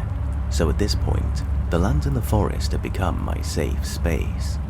I've been in the uni forest plenty of times to take a breather from uni stress, and I've never noticed anything sinister in there. Over the past few weeks, my boyfriend and his mates have been building a pretty impressive fort in the bush. They've spent every free minute taking an axe to old dead logs and building this fort, which is about the size of a caravan. Understandably, they're pretty proud of this creation. So last night, they decided to show some third years what they've been working on. As they were walking towards the fort, these third years stopped and told us they didn't want to go further. They told us that they had had some bad experiences in that section of the forest, and they said they were too scared to venture in. It was about midnight at this point, so it was very dark. I thought these third years were merely pranking us, so I began joking and making light of the situation. To my surprise though, my boyfriend, Matt, and best friend, Darcy, were very accommodating of the third year's fear, and told them they'd be happy to accompany them out of the bush. They oddly seemed kind of freaked out themselves. I then remembered that Matt had actually told me before that the bush could be quite scary at night, which actually amused me, because usually he's the type of annoying, macho man who believes that fear is a sign of weakness. One of the third years, Nick, wanted to press on, but the other two, Kyle and Adam, wanted to head back. I had seen the fort a few times, so I volunteered to go back with Kyle and Adam.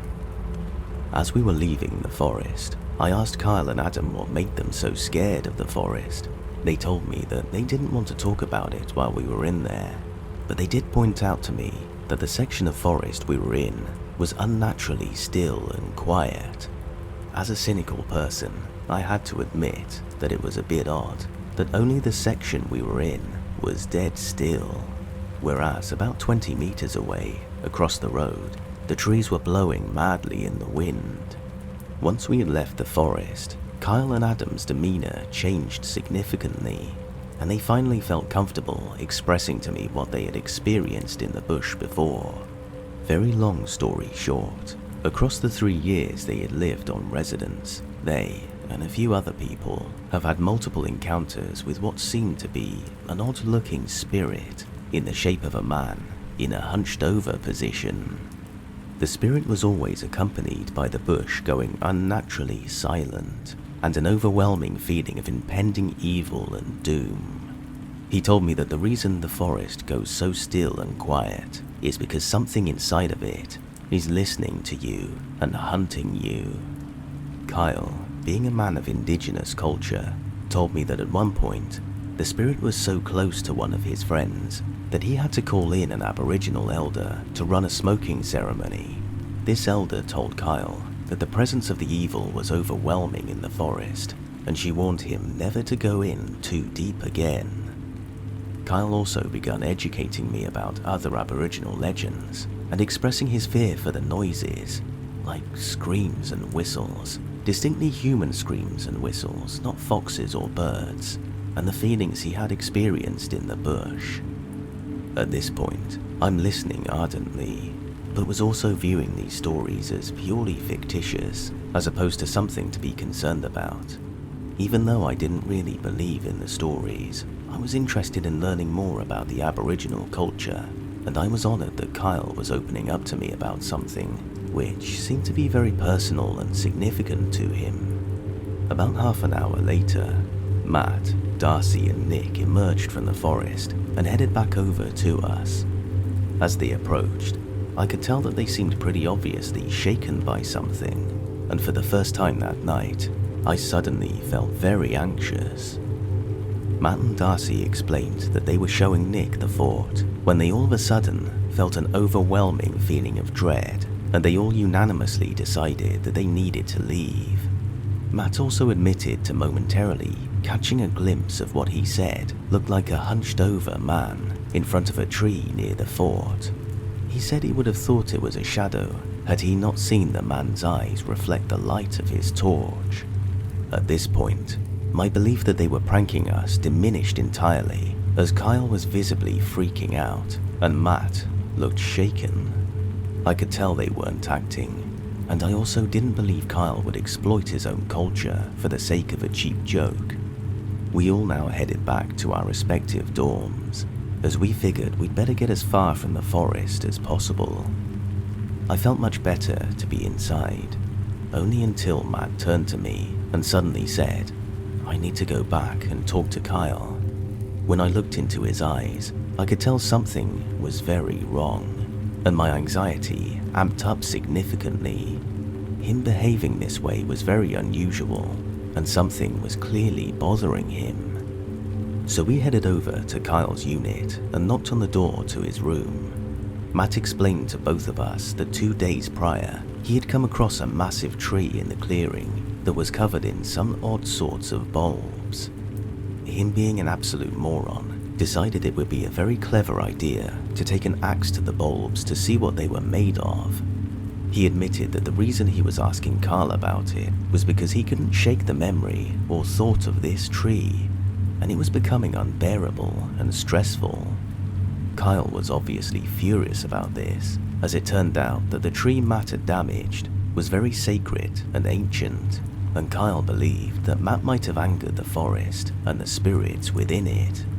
He asked Matt if he had experienced any incidents over the past few days, and Matt matter-of-factly told us that the gash on his face, caused by a falling branch that missed his eye by a mere centimetre, actually happened only 20 minutes after he axed the tree.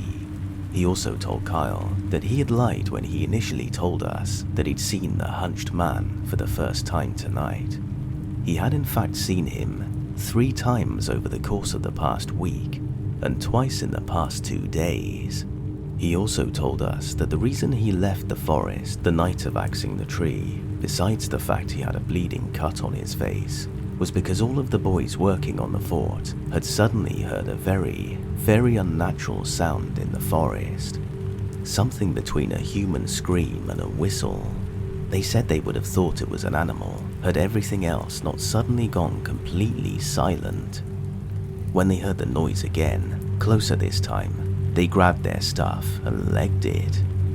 It was also at this point when I realized that over the past 2 days, and I could literally pin it to whenever Matt was around, I had felt extremely agitated and sad. It was a very intense feeling, and I felt really guilty because it was nothing Matt was doing to upset me that was causing my distress. It was as simple as it being his energy or vibe that was bothering me. I love this man. We've never had any arguments, but the night after he axed the tree, which he didn't tell me about, and which I don't condone by the way, I remember feeling such a distinct feeling of discomfort whenever he was around me. It got so bad at one point that I locked myself in my room and cried all night about it. I was confused and sad that the person I loved was making me this distressed when he seemingly did nothing wrong. I pinned it on my period, except that it's not due for another week and usually doesn't cause such emotional deregulation. I'm still not necessarily saying that the tree and Matt's energy were linked, but it was a feeling that was so weird to me and so unexplainable to begin with, so this almost made sense to me. Kyle told Matt that he and I and everyone else involved in making the fort needed to get saged as quickly as possible to ward off any evil spirits around him. Matt, despite his initial disbelief, agreed immediately. We met with another Aboriginal student, Ash, and their partner, Key, and they provided the sage. Before the ceremony, Key told us that they were going to go gauge the vibes, and Ash told us that Key had an innate ability to feel spirits in the wind. The second that Key walked out of the unit, I swear to God that the wind did one of the weirdest things I have ever experienced. It was the biggest gust of wind so far, and it carried the faintest howl of about 5 different notes and octaves. It came from well beyond the tree line like a wave, and flew unnaturally quickly in our direction. It flew through me as if collecting my shadow, and it made the hairs on the back of my neck stand up. It didn't feel sinister though, and Key reassured us that it was a normal phenomenon, and that they experience it whenever in touch with the spirits. What wasn't normal though, was the smell that permeated in the air about 30 meters from the tree line. It was almost artificial, like nothing I'd smelt before, and it very clearly scared Key as they began to tell us that something was very, very wrong. They told us that something was stalking us from just beyond the tree line, and that it was very, very angry. Apparently, we needed to begin to sage now, or else it would follow us into the residence. As we walked to the glow of a nearby lamppost, Key told us that it was too late, and that the evil thing was already following us. And that was when the brand new, relatively expensive lighter we had recently bought broke. It just completely broke. We tried to light the sage, and the button fell off, and the thing cracked open. We now needed a new lighter, and Key told us the thing was getting closer and closer. Whether it was related or not, I couldn't stop shaking despite being warm under a lot of layers of clothing. As a pack, we headed to a room to get a new lighter, and Ash advised us that Matt should stand away as we tried to light the sage. After a couple of attempts where the fire bent around the sage, and I mean literally was repelled by the stick, Matt stood far enough away, and it lit. Once we were all fully saged, we were feeling significantly better and were ready to sleep. It was probably about 2:30 a.m. at this point. I got back to Matt's room, now completely comfortable around him for the first time in 2 days, and we got into bed. The other 2 people in our room were already asleep. Matt and I talked for a while about random stuff, nothing ghostly, and I ended up feeling very comfortable and happy as we eventually stopped talking and he drifted off. As a bit of an insomniac, it takes me a while to doze off, so usually I go on my phone until I feel sleepy. That was when it happened. It started with a very faint tap that I paid not much mind to, but in hindsight didn't have a known source. Then the dogs from the suburb across from the uni went nuts. It was a very faint sound, but they were disturbed nonetheless. Nothing made me think that it was anything paranormal, until multiple things happened at once. The room went very still and silent, as if a wad of cotton had been placed in the air. The heater stopped. The faint noises of breathing stopped. Even Matt next to me was silent. And then my legs went icy cold, unnaturally cold. The rest of my body was warm, but legs were freezing. Then my whole body, just as suddenly, became uncomfortably hot. Initially I was worried I was having a stroke or a heart attack or something. Finally, an all-consuming, overwhelming, intense feeling of evil permeated everything. It was evil and angry, and like nothing I had ever felt before. I couldn't link it to a specific spot in the room, but I knew it was strongest near Matt. I couldn't breathe. I couldn't speak. I knew it wasn't sleep paralysis because I had been on my phone the whole time and was not remotely asleep. I could also move freely and didn't feel paralyzed. I sat bolt upright and felt a panic attack coming on. I'm usually not one to cry very easily, but I'm never one to have a panic attack, but this rendered me both. I was sitting upright and praying with everything I could think of for this to go away. I was shaking and crying. I didn't want to wake the others to ask them if they could feel it because I knew that would anger it. I didn't end up needing to wake them though, because Matt awoke suddenly with a start. It scared the life out of me because his voice cut the silence, but he was just asking if I was okay. I was not okay. The thing was now feeling more evil than ever. I couldn't speak. I just sat there, more terrified than I've ever been in my life. Matt then went dead still and said to me, "You feel that, right?" I couldn't even nod. I was praying with everything I could muster. I'm not even religious, but I was calling on all the limited things I knew about religion, God, Jesus, angels, etc. I was repeating in my mind that I meant the thing no harm, and that I'm sorry if I offended it. All I remember saying aloud is, "Something is very, very bad," and Matt just nodded, looking terrified. Eventually, what felt like a lifetime of prayers, the feeling began diminishing, and everything slowly felt calm again. Noise returned, the breathing of the others in the dorm, the heater cranked on, the wind outside resumed. Whatever it was seemed to have left. Once I felt safe enough to lie down, Matt and I snuggled up together and tried our best to fall asleep. I was worried the thing would return when Matt fell asleep in order to attack him when he was vulnerable, but it didn't, thank God. My sleep was riddled with nightmares about spirits, and I woke up unusually early. In the morning though, I seemed to feel okay. Matt and I talked, and he reckons we both were freaked out off the back of a really creepy night. What's weird though is that before that encounter, or whatever it was, I was not even remotely scared. To be honest, when I went to bed that night, I was still pretty skeptical there was even a spirit to begin with. Not that morning though. I'm still convinced that it was a spirit in that room that night.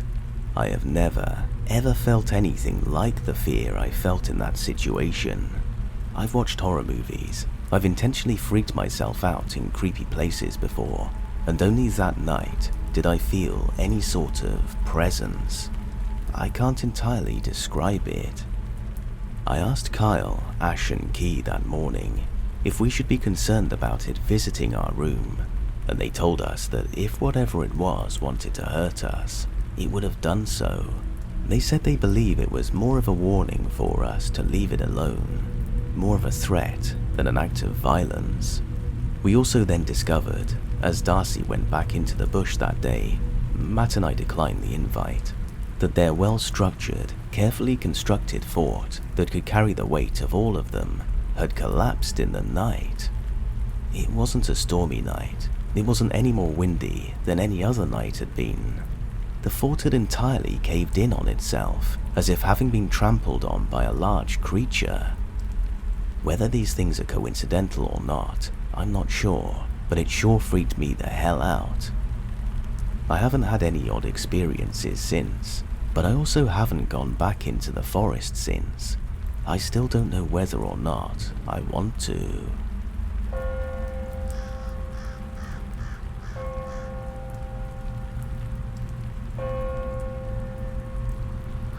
Since I've already posted the scariest thing that's happened, I figured I would share some brief stories that are not deserving of their own post.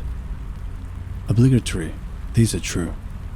Relevant info, all of these take place in southern Kentucky, between the ages of 19 to 24. Generally, my partner in crime, Kay, is usually always involved. Whistling in the woods. There's a lookout point down the road Kay used to live that he loved to go to all the time. We'll not reveal location because it's too close to where his family lives. Had to hike about 30 minutes up a mountainside to get to it. Decent little hike. We decided to go up one day and ended up dicking around too long and underestimated how quickly it gets dark. Kay is terrified of being in the woods after dark. There is no particular reason for this, but his imagination is a little bit too healthy. He's scared of shit like Wendigos, while I'm scared of crazy Leroy with a shotgun, or more specifically, his crazy uncle. His irrational fears have worked against me on multiple occasions. So, we start trying to make it down the mountain in complete darkness, as quickly and safely as we possibly could. We didn't anticipate this, and our only source of light was his cheap-ass cell phone, which he insisted on clutching. He's whimpering and crying to himself the entire way, which isn't helping my nerves. Then, we hear a whistle. Just a short whistle, from behind and a little off to the side. Another whistle answers, this time in front of us. A call and response ensues, and this continues to follow us all the way down the mountain. Once we get to the road, it stops. I've always been told that bobcats do this, and were likely following us the whole way, which, in a way, seems scarier than if they had screamed. Edit. After digging further into it, on whether it was bobcats, it may have been something worse. It's rare to see or hear of mountain lions in Kentucky. I've mostly heard of them being in the eastern part, but they are in Kentucky. My best uneducated guess is that it was potentially a mother teaching a cub to stalk us without alerting us of their presence. Or they were calling each other to keep track of where they were. Final destination, nature hike. This one's brief, and a lesson on being extra cautious of your surroundings in the woods and clear communication. Kay, myself, and our friend Red were out hiking on private property that Red's friend gave us access to. We're hiking to a specific cliff overhang Red wants to check out. It's fairly flat through his area, lots of thin trees. Red tells us to be careful where we step. That's it, just watch where you step. I trip on a root and Red snatches me by the backpack, holding me and keeping me from falling. Then I see the tree stump spikes. Beavers.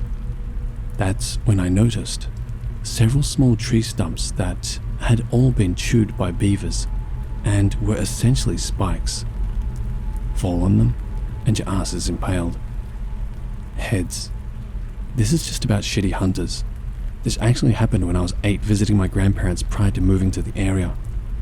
We decided to go camping on Lake Cumberland. We're heading to the location on my grandfather's boat extremely early in the morning. There's fog on the lake. We pass an embankment, and someone had left 3 severed deer heads at the water's edge. One was a buck, which is kind of dumb, because isn't that the thing you want to mount? That's it. Just a stark and unsettling thing to see for a child's first camping experience.